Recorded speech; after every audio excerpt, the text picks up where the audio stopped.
Hi, everybody. I'm Sherrita C W Delacruz, and this is the Figures of Speech Talkcast powered by Blast Music 24/7, Blast Media Networks, Esoterica Entertainment.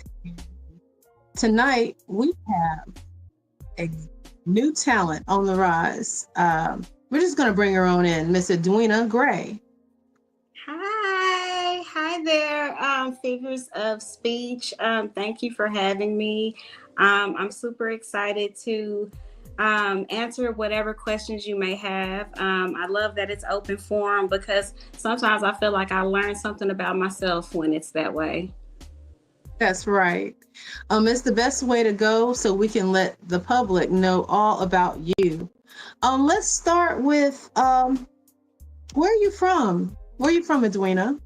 Well, I'm from Fort Worth, Texas. Yes. So I'm in the DFW Metroplex. All right. And you went to school there and everything? Yes, I went to high school, elementary, middle. I went to college in California. Okay. And at what point in your life did you realize that you had a talent for singing? Well, oddly enough, it's so crazy because it seems like something so like minor, but like I just gravitated to it. So when I was in kindergarten, we had a substitute teacher. And she must have been into music herself because it was not music class. But she still had us to sing a song as a class, I guess, to grab our attention. And Right. I was like, singing along with whatever she told us to sing. And she started walking closer and closer to where I was. And she was just like, oh, little girl, you can sing. And even though I didn't know what that meant at that age, it made me feel like seen. It like me, like so. I just remember my dad picked me up. I kid you not. That day when he picked me up, I said, "Daddy, I want to sing at church on Sunday." So it was literally like anybody, like somebody else that could have just passed through them, but for me it was just like, I can, okay, let me see who else think that, so I that's when. All right. And so you sang at church and at the beginning, and then how did that go with church? And then tell us what happened from church on as far as your rise in talent and singing. Yes. So yes, like many people, I did start out singing in church, and it was just such a connectedness that you could feel with people and with God. That for me, that just edified it even more. I feel like I can help someone when I'm singing, and I also did music in school. Like I was in theater.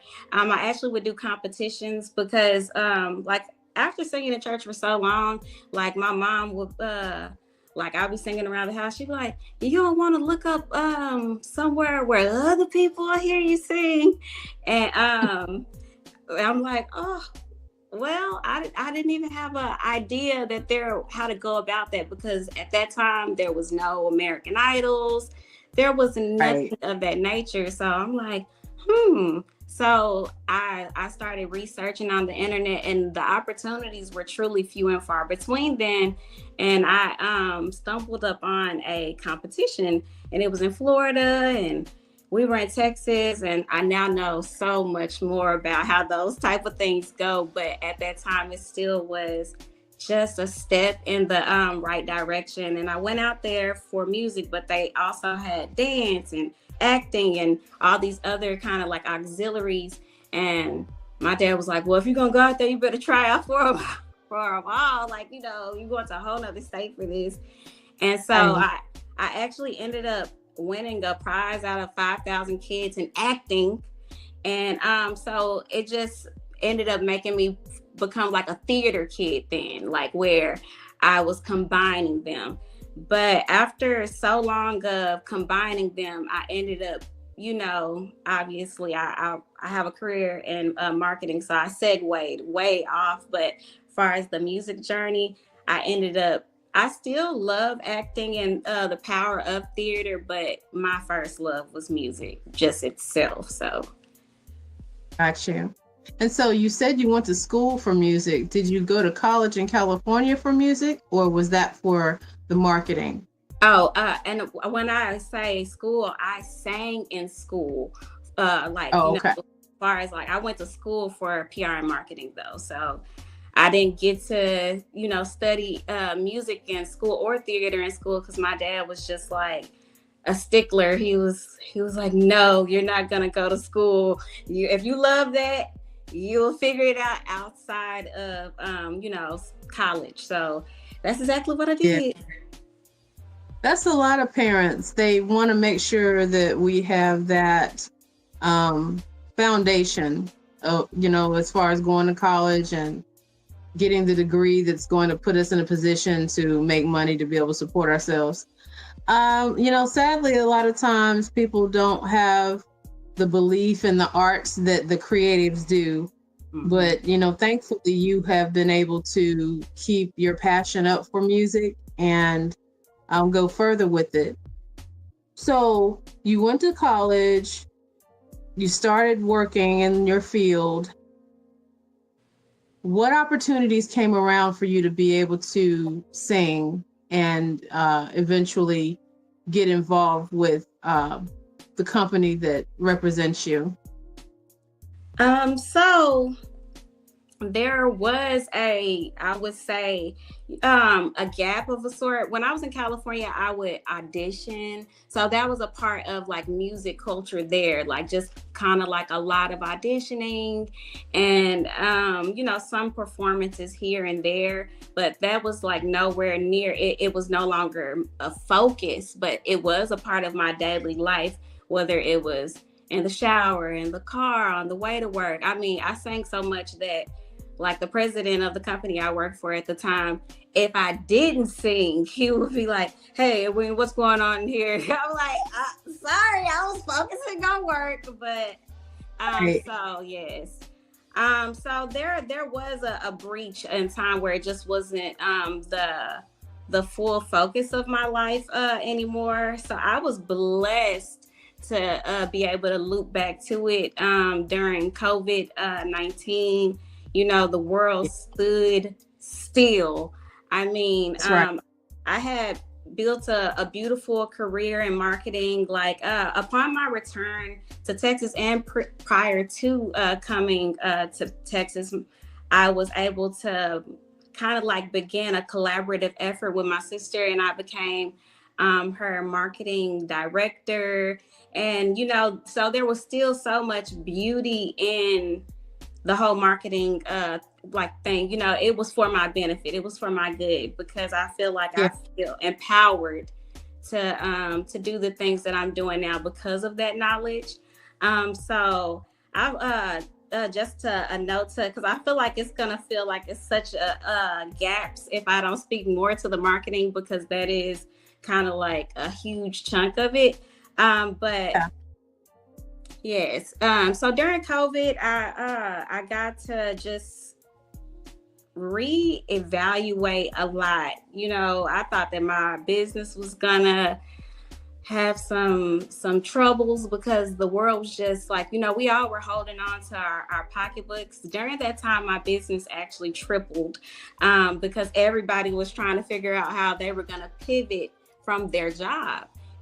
So it just, something about that era just gave me the freedom to sing more. I got on the Voicey app. I don't know where it is now, but I gained a following there. I got to collaborate with producers because they would upload beats and singers would write songs to them. And, it was just like this huge community of like singers. And that was something I had never, ever like attempted to do. So from that point, I was like, this is really fun. I really, really miss this. And like after COVID-19 was over, I was blessed to be invited by world-renowned vocal clinician Delisa to be a part of the branding leg of her platform, Develop the Artist Within You in Atlanta, Georgia. And so again, me and my marketing hat, I went down there and I helped like several budding artists who love to sing. And it just brought me closer and closer to like, if they can do it, I can do it. I can do it right. I want to do it. Like I want to give it a go. They're believing in themselves every day. It's not easy. I can do it too. So just going out there and helping them like really created an additional spark in me. I feel like that was a long-winded answer, but I didn't know where to stop. But it's just so much. No, I mean, that's the thing. We want to know the history and all your experiences. It seems like you being involved in marketing, which is a people-driven industry, got you in line with a whole plethora of opportunities. So are you still in marketing now? Yes. And that's something that I want to be like a really, really known thing, because when I first started to, come out with singing clips or just performing, clients or prospects would hit me up and say, are you still doing marketing? We see you're doing music. I'm like, I am doing both. That is a goal of mine. My business is Lady in the Red Dress, PR and marketing agency. And the red stands for Realize Every Dream. I wake up every single day wanting to be a multi-hyphenate businesswoman. Like, I know I can continue to scale my marketing business. I can continue to be my sister's marketing director, and we can be the duo that we are, Nikki Cloud and the Key Team. And I can also pursue music. I also was recently appointed as the head of marketing and A&R for a label by the name of the Space Tunes, and they are backed and funded by the Orchard, which is backed by Sony Music. So I'm familiar with the Orchard. So wow, that's good. That's good. You have a good organization of people that you're working with, including a major label with Sony. So what are you gonna do going forward as far as the music is concerned? I see that with I got your EPK, and Lady in the Red Dress is growing by leaps and bounds on the PR side and on the music side. Do you have people that you work with specifically about music? Because the production on the tracks that we have is amazing. And do you work with just a specific group of people, or are you willing to work with other people? I will, to be honest, again, I always have my marketing hat on. I am still at a point in my career where I'm into exploration. I don't know what the perfect sound is. I am in love with my current project. I just feel so blessed to have completed a body of work that even when I get in the car, I want to hear it. You know what I mean? Because I did not feel that way about my last project. So I feel amazing about this, but I'm still interested in seeing how I sound with different people.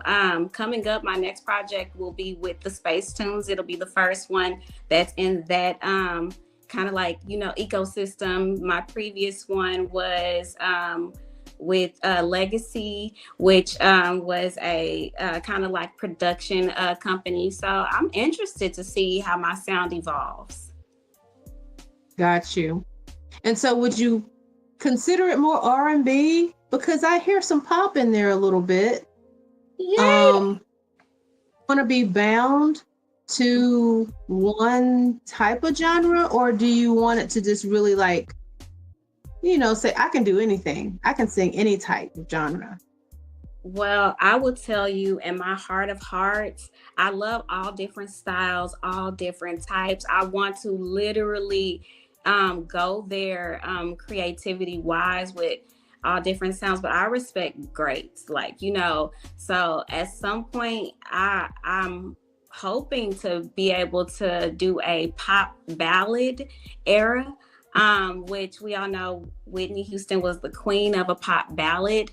Adele, you know, does pop ballads. So I would love to get into that space because I love to bring the drama a little bit. I guess that's where the acting comes. Like, give me a heartbreak like song, like give me something to dig my, you know, emotions into. Right. And so what would you consider your space? Are you alto, soprano, or do you fluctuate between both?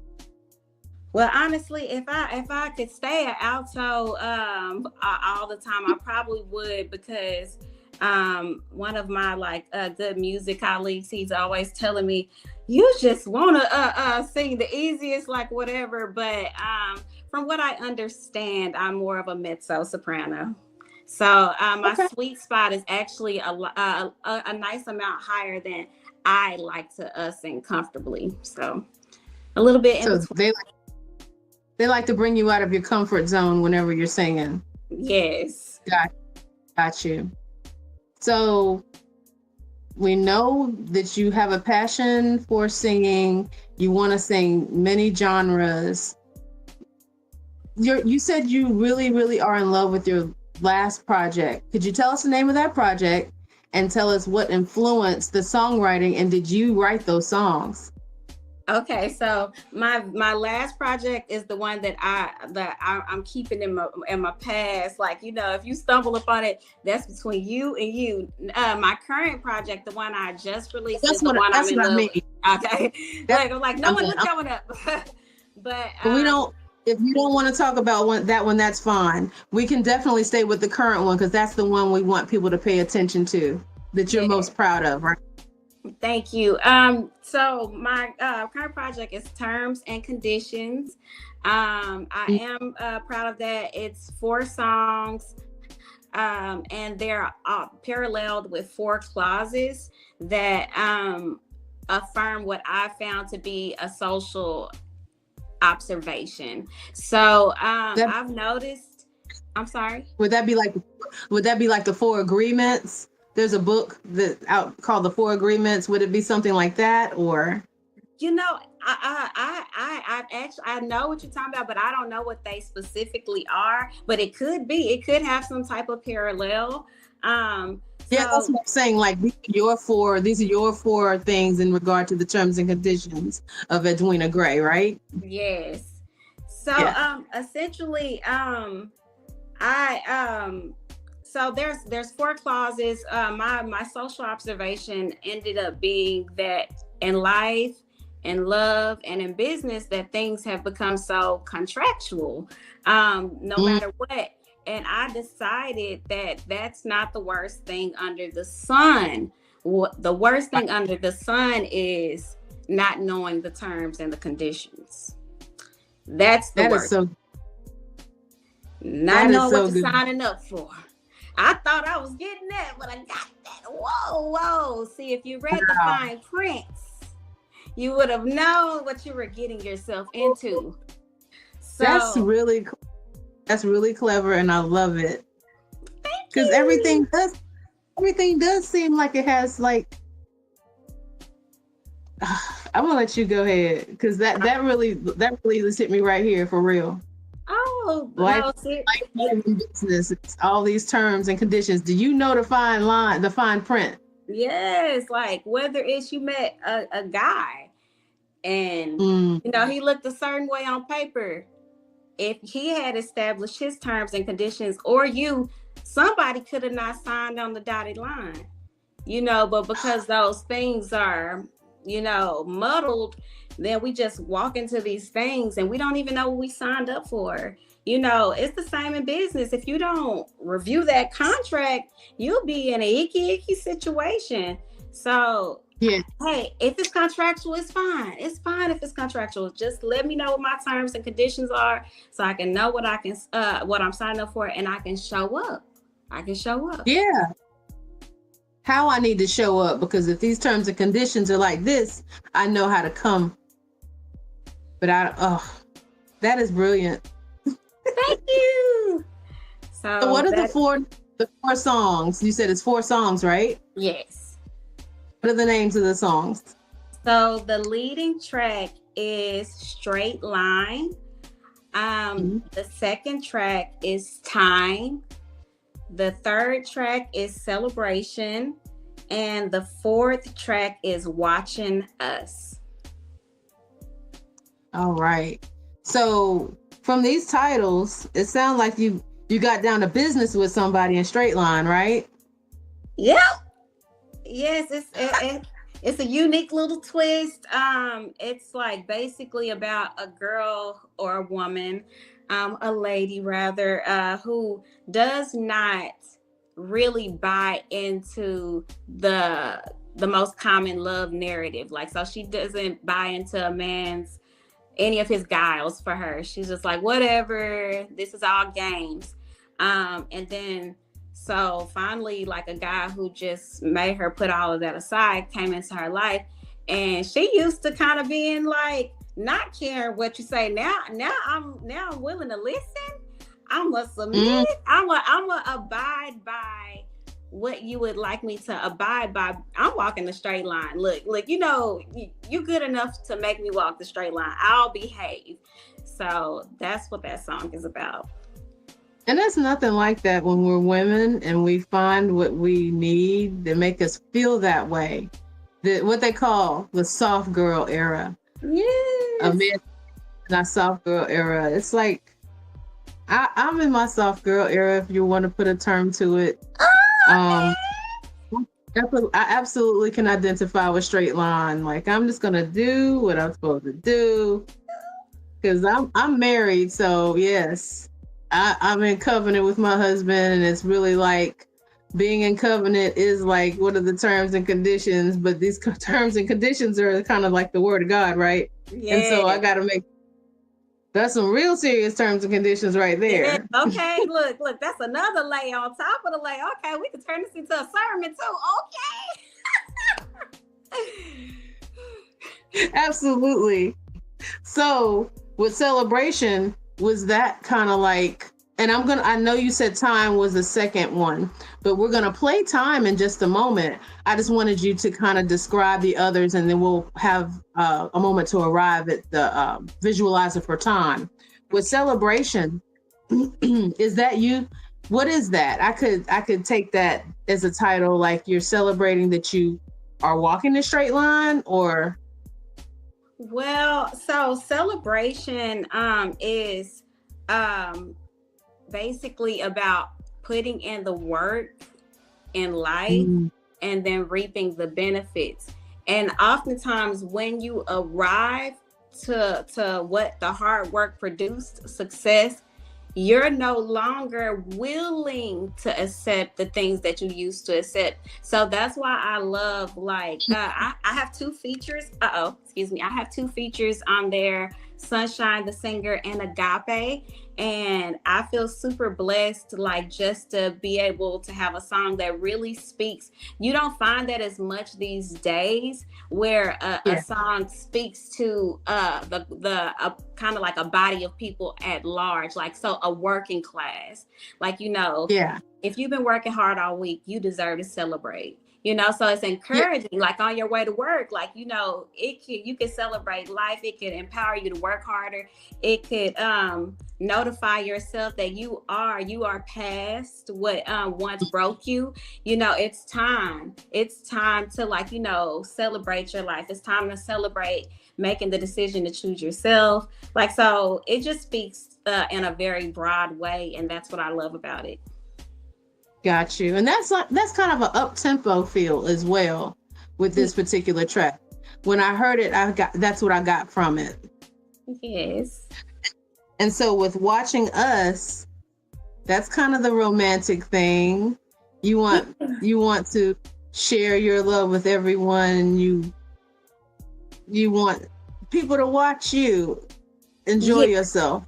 Yes, and it's a kind of like a layered message. So essentially, it's about a couple who they are the life of the party, so people are always watching them anyway. But people love to see your rise and your fall, so they love us when we're dancing, but they also are whispering about us as soon as they see us arguing in the street, you know. So it's about like the outward world looking into something and not knowing dynamics fully enough. Like, you can't judge this woman marriage. You can't judge nothing really, because you're not in it. So anything, you're watching us. So it's funny because the verses are speaking to the drama of the relationship between the partners, and then the choruses are speaking to oh, well, what of it? Let them watch. Like, you know, we love each other. You know, this is not domestic. Sometimes this is ego. We're working through some things, but you know, right. we're just going, we're going to decide to make it through, basically. So I love that because it is multi-layered in that way where it feels fun, but it's actually really deep. Like, so. And that's what I got from that one when I said, you're in a relationship, someone's watching you, and you're loving the fact that people are watching you. I got to go back and listen to that track again for the message in the you said that in the hook, but in the verses, I'm gonna have to go back and listen to that track, because I think a lot of times when we're in good relationships or we got our good thing, you know, people are checking for us to see if, you know, there's gonna be a rise and fall or what's going on. Because they want to see you win, but they waiting for you to lose too. It's a weird thing. I don't know how to describe it, but it's like if y'all make it through, that's love. If y'all don't, I already knew. Did you see how he did this? So it's all tea, and it's for the fodder of human consumption. So that's why when you are in those relationships that you feel secure, like, long as no one's putting their hands on you, like, long as you're not receiving treatment that you don't deem valuable, you just gotta let them watch. That's right. Oh, that is so loaded. And there's so many messages in these songs. We've arrived at a point where we can actually go ahead and check out Time. Tell us a little bit about it before we get into it. Yes. So Time is about a woman who is really into this guy. He claims he's really into her, but somehow they just can't get on the same page about time. She wants more of his time. He is dedicating his time to his hustle, his grind. And so she's just at a place where, you know, if you haven't found a balance for me, if you haven't created priority for me, like, it's time for you to do that. Like, if we say we're on the same page, then we should be aligning on time. Exactly. Let's see if we can get Veep to go ahead and push us into Time by Edwina Gray. Some people don't know until you tell them. Sometimes I know I cry a lot, but I don't really wanna. Why? Yeah, and if you really thought I was that fine, I bet you wouldn't even waste my time. Check it. All you wanna do is see me in my silhouette. And when it comes to my concerns, you say, baby, don't fret. It ain't that how you willing to play with my mind. I'm just tired of wasting time. You got me looking at my clock like every other second. When you know it's only you that I wanna be repping. Oh, when you put it on me like you do. Boy, you better know all I want is you. All you wanna do is see me in my silhouette. And when it comes to my concerns, you say, baby, don't fret. It ain't that how you willing to play with my mind. I'm just tired of wasting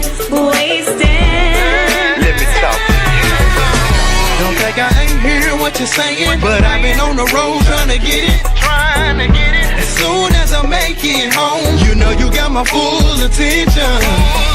So don't stress, you know I'm gonna make you feel real good. Forgive me for all the times I didn't treat you like a real man should. All you wanna do is see me in my silhouette. And when it comes to my concerns, you say, baby, don't fret. It ain't that how you willing to play with my mind. I'm tired of wasting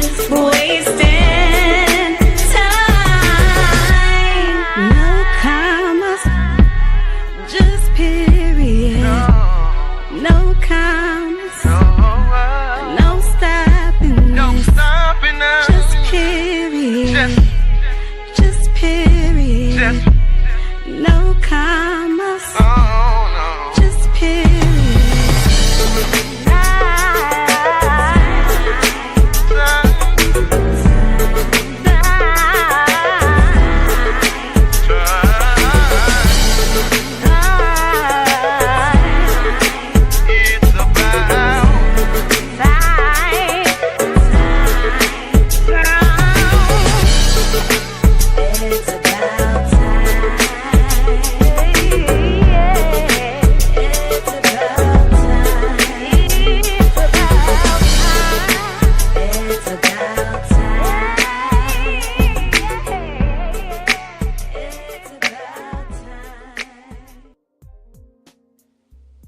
You told him. Look, if you can't give me this time, I gotta get out of line. I gotta get out of line if you can't give me this time. Listen, but he told you back. That was a great singer. Who was that? It is a fellow by the name of J Swag. Okay. J Swag. Shouts out to J Swag. Yes. And that is a really great groove. Oh, thank you. Is a really great groove. I can really get the fun-loving energy that you have, you know, because you're a beautiful woman. You have great accomplishments and goals under your belt, but you still know that you are seeking something in spite of the things that you value and all of that. I definitely want to be understood. I definitely want to be loved and embraced. And this music can definitely help someone along. Like you said earlier, when you sang in church to help people, I can see that. I can really see that in the way that you still sing as an adult. Oh, you know? Wow, that means a lot, like a lot. It really does. We have someone on the comments. Jose says, it sounds good. You know, so we definitely are rooting for you and all that you do. I want to know a couple more things. I need to know your other influences. You said Whitney Houston, of course, and we're going to be looking for that pop ballad. Be looking, because that I'm looking forward to that era. Yes. But like growing up, who did you listen to? I know that you said you grew up listening to Whitney. What other singers, male or female, different eras? So I can say who I think it is, but when you say it, I'll be like, yes, because I can really hear you not copying, but emulating and pulling from those influences. Okay, this is really cool because this is what people don't know, that I'm sure you're well aware of, is that that when people are placing you within playlist or radio or anything like that, they draw it 100% off of who you sound like. That is how they position you, marketing brain. Amongst that. So I used to at one point would have felt like, who do I sound like? I mean, I'm not trying. I actually 100% am not trying to sound like someone, but people have told me now enough, like who they think I sound like, that I understand it now from both sides. But you still may say something that I'm not aware of. So this is going to be fun. Okay. I just gotta say Whitney again, because I just love her so much and I love her like way more, like drastically more than anybody else you're gonna hear me say. But so Anita Baker is another one, and these are aspects of my voice that you can probably hear in the project, but you'll probably be able to hear it a lot more in a ballad. Like, that's my pretty much obsession. But Anita Baker, Jill Scott, Erykah Badu. I can call that. Especially with how it is in time. That's where I got that vibe as far as Jill. I really did. Like, that's massive. That's a massive compliment, because I really, really, really, when I honed in at least into like the body, because like I used to be a belter, like just like I used to belt quite a bit, and she is actually classically trained but sounds like that. So that's like where I kind of like drew in as having a love for Jill Scott. I also love jazz. I really, really love like Ella Fitzgerald, Billie Holiday. So that explains a lot. So Samara Joy is somebody that you listen to? Yes, I whenever her Cynthia Erivo a lot. But Samara Joy, whenever she passes through my TL, I'm always like, thumbs up, like, so good. Jasmine Sullivan is another one who I just, oh my God, her voice is so rich and robust. A male singer that I love is Luther. Huh? I said she can go anywhere. Oh my God. Yes, it's so many. It really is so many. I love all varieties of singers. So I put quite a value on an artist. Any pop singers specifically that you have influence from or have admired sonically? Because I want to see what this gonna sound like with this. We know Whitney. We know Whitney is the one. Adele for sure. Okay. I want to be the brown skin Adele. That like. Okay. I love her. I love her approach. I love her career. Like how many times have we seen her sing something fast? She has like 2 or 3 fast songs out of her whole entire catalog. And she take a break and nobody don't. And she come back when she want to, and everybody was still waiting. So. That's legendary. I love what Adele has going on. Yeah. So we're getting to know Edwina Gray at length, right? Yeah. We gotta know, are there any challenges that you've overcome in your life that, of course, as a singer, I'm a poet and a creative as well. So I will say some songs has been written about somebody and some poems has been written based off experience. I mean, of course, we know that terms and conditions is based off experience. What have you overcome that you can share with us as far as challenges in your life? Oh, I have a plethora, but some that I feel could really like help someone. I am an overcoming anxious person. So not anxious to see outcomes specifically, but just I used to be very anxious on how people would perceive things. Like, oh, is this gonna be, or is this gonna be, so that used to kind of like block me. One huge fear I used to have was, because there's a lot of things that I really, really enjoy doing. So I used to always fear like being a Jane of all trades and a master of none, or appearing to be like, oh, what she's into now. What is she into now? What is she into now?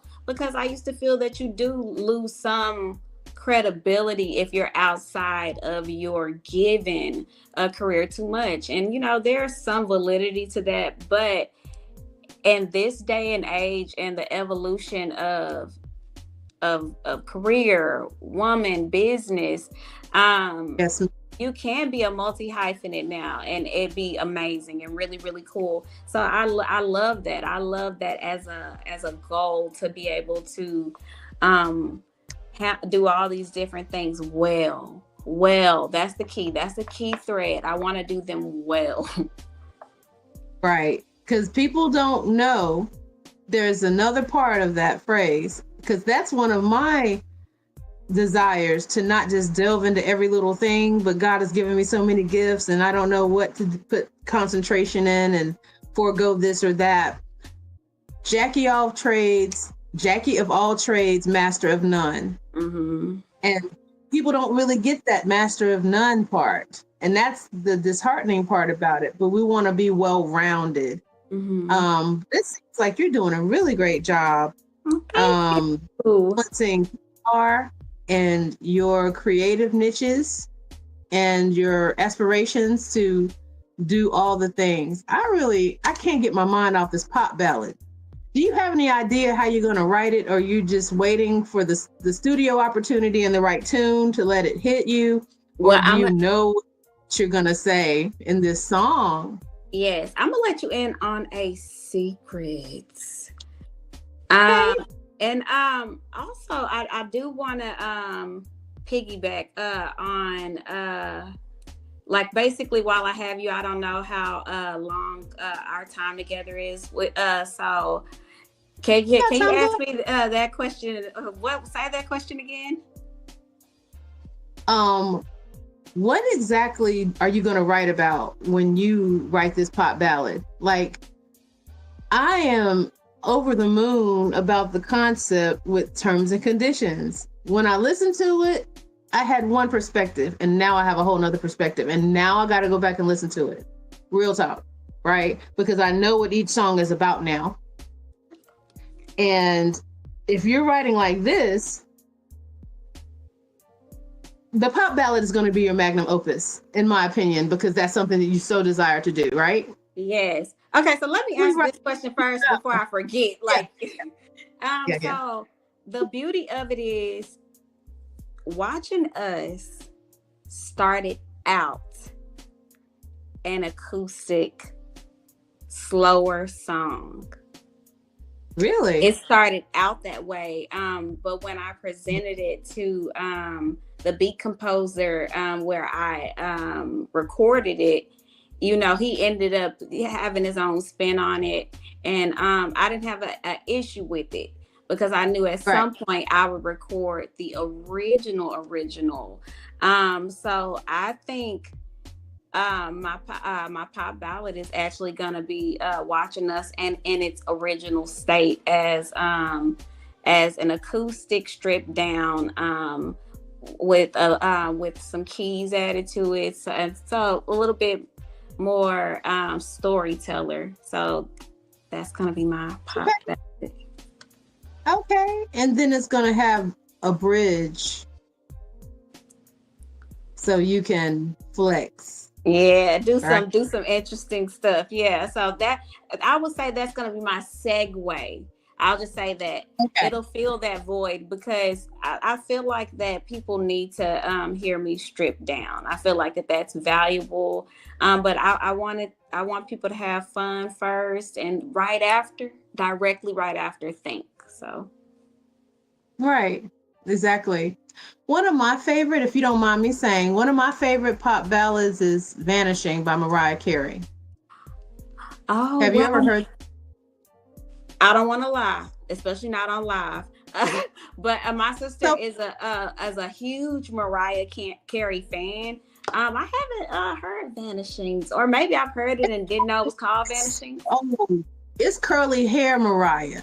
Ooh. This is like one Mariah when she first came out, and people didn't think she could sing. And she had to come out with these songs, belting and riffing and showing out, right? And so, like, I want to say it's only a single piano and her and some background singers. Mm-hmm. Are you talking about stripped down in that aspect? Yeah, with minimal instrumentation, so your voice can be heard. Yes. So right now, all of my songs have a lot of harmonies. Yes. But on that one particularly, it's gonna be very raw and almost like appealing more so to the sadder side of it. Right now, it's the happier, lighter side of it.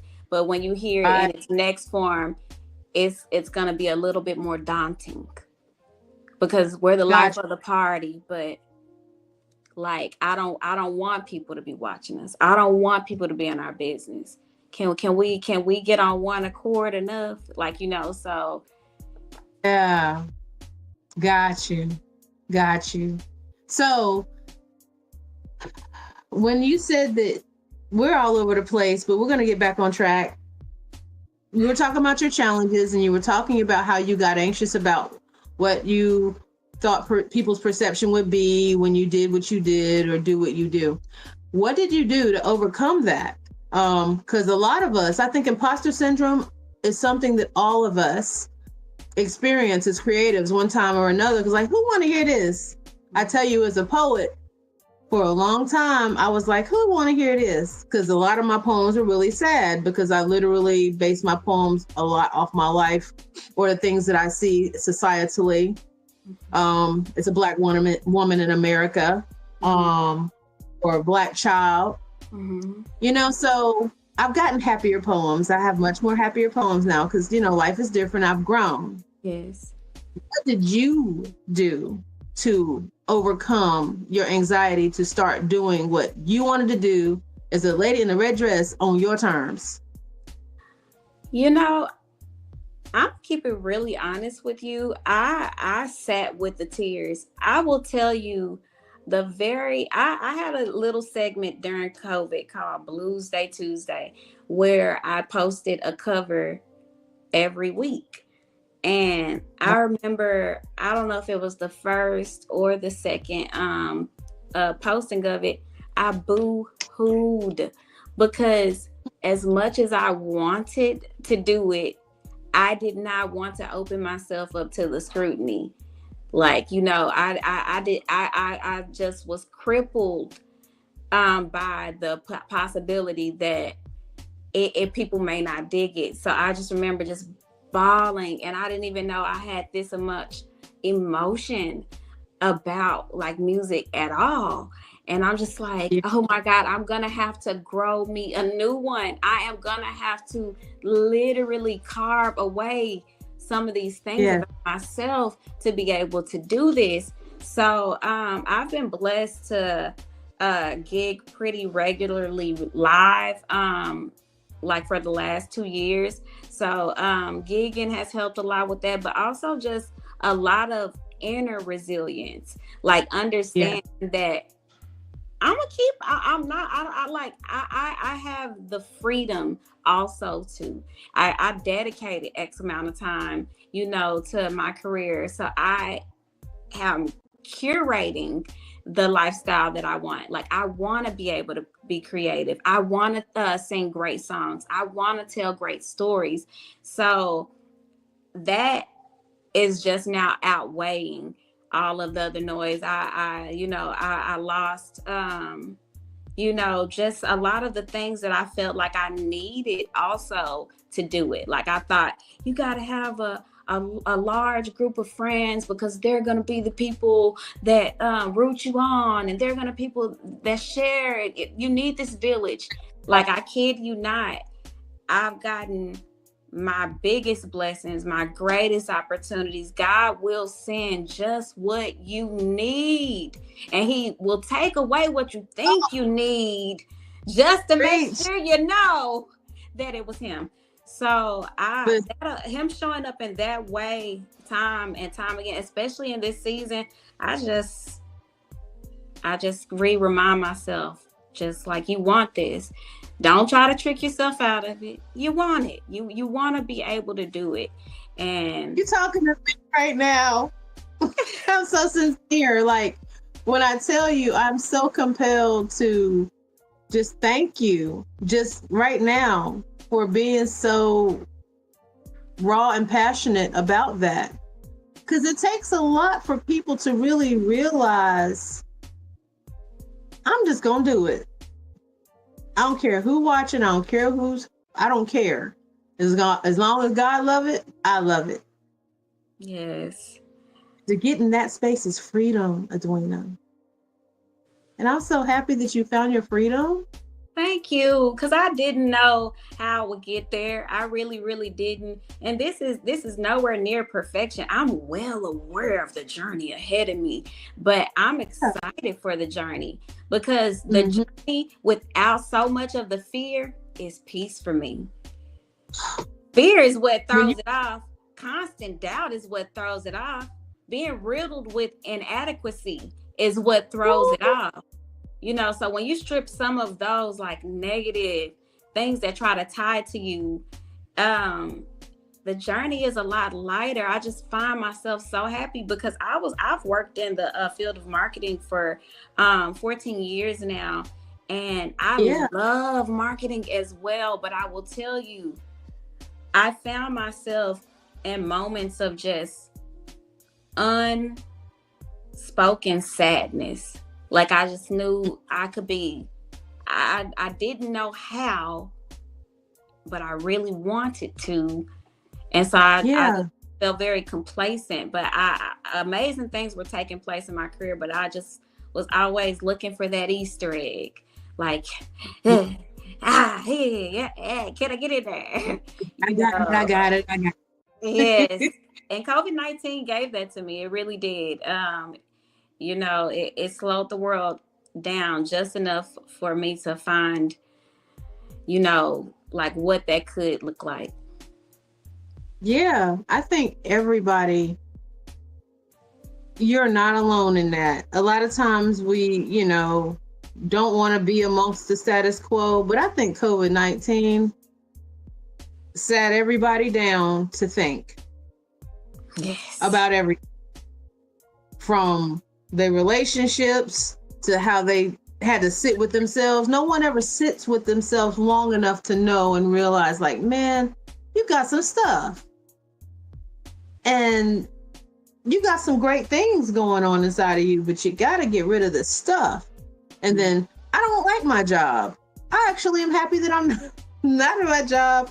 What can I do different? You know, so many businesses were started, so many opportunities were created, and minds were changed. Like you said, you love your job, but you realize you fell in love with the freedom to be able to continue to go forward. And that's amazing. That's something that most people, and I'll be honest, most people will never slow down enough to understand it. We pray that they will, because we want people to get to the freedom that believing in yourself and the gifts that God gave will provide us. But a lot of people won't slow down, but I am so thankful that you did, because you're a beautiful, beautiful spirited person. And I'm hoping for the best for all the things that you're doing. When can we anticipate a new album, or am I just going too hard? Do we want to enjoy going too hard, baby? Look, I already told you I'm crazy now. I'm at the crazy stage. Like, so look, I'm getting into a militant space of just really organizing my life on what it will take to manage every single piece. But I'll be recording my next project beginning recording my next project no later than November. Something else I want to just speak to while I have you on the line is my love for music and marketing. It supersedes me, you know, so as a head of marketing and A&R, I will be scouting artists. I will be helping artists with their brand journey. So that's a very beautiful thing that is taking place, where I'm able to kind of like merge those two. So in that particular space, as well as I have a really special platform that I've been working on with the very lovely Michelle Brown, and that'll be coming out very soon. That it's like artist oriented, and it's really, really gonna pin the music industry on its head, because it's going to be really, really, really supporting artists in a genuine and sincere way. So that's something. So, I just have been blessed. Like at first, I wouldn't say that marketing was my first choice, as you know, music and theater. I wanted to double major, but by majoring in PR and marketing, I have been allotted the opportunity to walk closer to every door that I've desired, both spoken and unspoken. So getting to work with artists, I have several clients now that I work on both sides of them. Like I work on their marketing, as well as I do live entertainment for them. Shout out to CCM, Markets for Days. So it's just a lot of like awesome things taking place, but I'm just trying my best to work hard every day, put my best foot forward, and just make a lot of people proud. Got you. So if someone is interested in the artist and repertoire side of what you do, how would they get in touch with you? Are you available on social media, or do you just like to be contacted on your website? How do we get in touch with you? Oh, well, I am on Instagram at Edwina Gray, PRM. You know, I'm trying to get more hip with it. I used to be an extreme stickler, which I still relatively am, because I like to isolate the time to be able to speak with you, so you can have my attention. So I'm by appointment. So you can go to my website at www.ladyinthereddressblog.com. You can browse client reviews. You can browse services, and you can really enjoy yourself. My website is pretty similar in learning about me. You'll learn some things about me on there. So. Okay. So we have just a few minutes left. I want to just give you the floor and just speak to someone who may be in your shoes or in your place or overcoming some of the things that you've overcome. Could you impart a word of wisdom to them before you leave the Figures of Speech podcast today? I sure can. Whatever you feel in your heart, whether you have spoken it aloud, if it is something that you want to do, it is very important to know the difference between want and need. Want is very, very important, because we all have a lot of things that we need to do, but sometimes the motivation necessary to keep going is not found in a need. It's in a want. You gotta want to do it. And if you want to do it, whatever it is, if you can just back it with intention and work ethic, every day will feel more rewarding. Every day it will feel like God laid out a red carpet for you. So please find out your want to the T. Like I want it, because I had a huge issue with not wanting to admit it to myself that I wanted it. You know, so it was when I was like, I just wanted this. I just want it. It's when I made that shift in my mind that I start being willing to do what it took to have it. So just know your wants and everything else will fall in place. Listen, y'all heard it from the lady in the red dress, Miss Edwina Gray, PRM. We have all of your information. We will put it with this particular episode in the comments so people can find you. And Veep and I will be in touch with you. It's been a pleasure to have you on tonight. I'm Sherrita C W Delacruz. This is Edwina Gray. And this has been the Figures of Speech Talkcast. Thank you so much. You all have a blessed evening. Follow me, please, so I can follow you back. I have something I want to tell you off air. I appreciate you all so much. This has been wonderful. Again, like I said, I learned something about myself during this. So thank you for opening the floor. To God goes the glory. Thank you.